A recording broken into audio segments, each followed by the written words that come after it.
Um,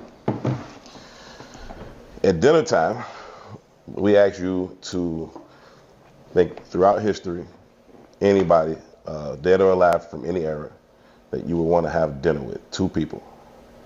To have dinner, those two people and yourself, to sit down and have dinner, have conversation with whatever goal in mind that you may have. Like we've been talking about throughout the show, the tagline here is intellectual thuggery. With that in mind, one of these two people must represent that of an intellect, the other that of a thug.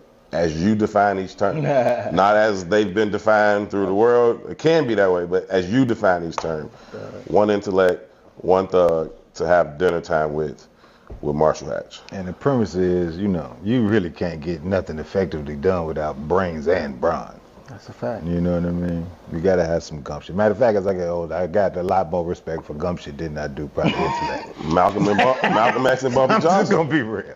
You know what I mean? Yeah. Gumption might get you further than intellect. Hey, clearly. Probably Booker T, Washington, and Howard Thurman.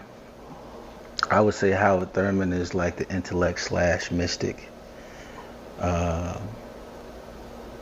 Man, one of my favorite books is Jesus and the Disinherited, and Taking Back Christianity. And Booker T. Washington, because I think we need Booker T's lens of politics. In what capacity? I would have never thought I would have heard Booker T on there, but I'm interested. Dinner time is so great. I don't think it goes back to the whole integrationist thing. I really don't think America as a project is going to ever accept blackness. And it also goes back to the devil you know, that argument, which is akin to the Republic of New Africa. Absolutely. Let's move back to the South. Let's control the state legislatures. Let's reform the constitutions. Let's own those states that birthed us. Then and only then could we have some kind of political liberation or freedom. I think that's what Booker T was on. Cast down your buckets. Those two at dinner table to what end? What do you mean?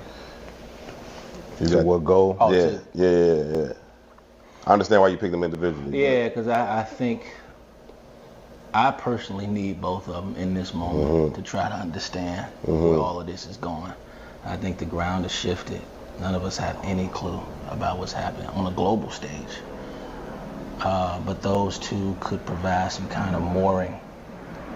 And then as a people, the spiritual undergirding of a Thurman, who again is a mystic. He was tutored by Rufus Jones, who was a Quaker. He was actually the first to introduce civil rights leaders to Satyagraha, the soul force of a Gandhi. It came from him. I'm not hip. I'm gonna have to get in tune. I'm not hip to who he is. Howard Thurman, that's the man. Yeah, I feel ashamed. You would love him because of Gibran. Okay. Yeah, I feel ashamed that I don't know who that is.